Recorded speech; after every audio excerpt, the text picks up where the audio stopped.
I thought this table saw insert was missing a set screw down here that was preventing it from going like this. And yes, there is a screw hole here, but this is a 2008 model ICS, industrial cabinet saw, and the original table saw insert was an older design that didn't have this lift up lever, and it had a screw that screwed it down. So that's why that screw hole is there. It's not actually there for making a little rubber or screw head leveling bumper. What's going on here is that someone doesn't know how to manage and maintain, because these two set screws here have heads that are supposed to interlock with the leveling screws underneath. So you can see this guy and that guy are just offset, and they are supposed to have the heads interlock. So someone has adjusted this way out of whack, and we need to put it back. So these need to be coming up.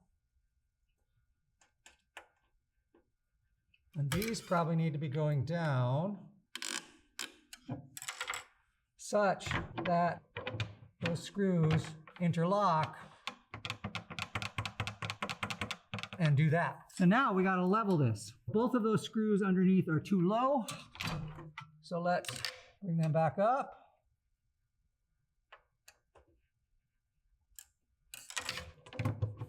Still too low, a little too low.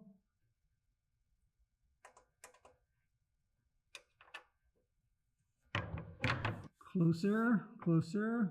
This one's fine, this one. Come up just a little bit more.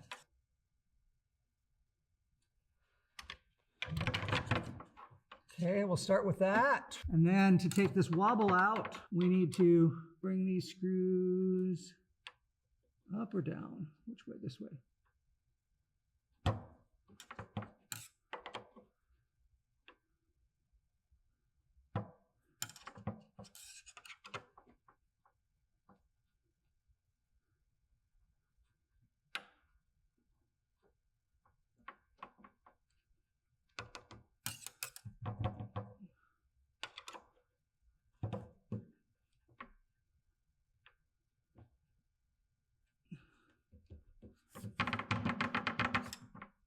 A little bit more there.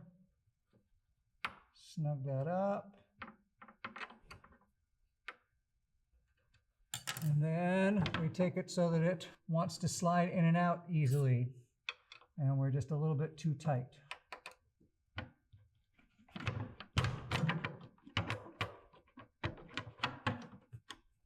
All right, it's a little bit snug here, so I'm just going to back this one out again. Which way was out? Back it out this way. And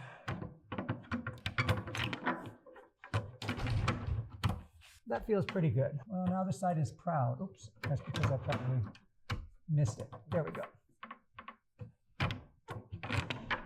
I think we should go a little bit snugger. Let's go a little bit snugger back there. I don't want it wobbly. That's too snug.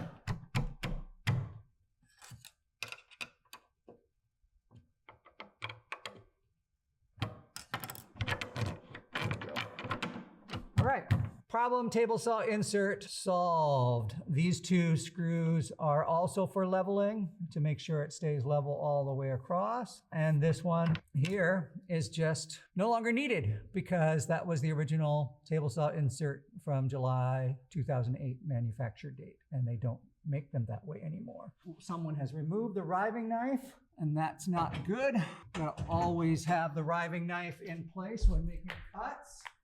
That is minimum safety requirement. If you're making a through cut, you need the riving knife. You cannot leave the riving knife off. You will increase your chance of kickback and accident and injury. There we go.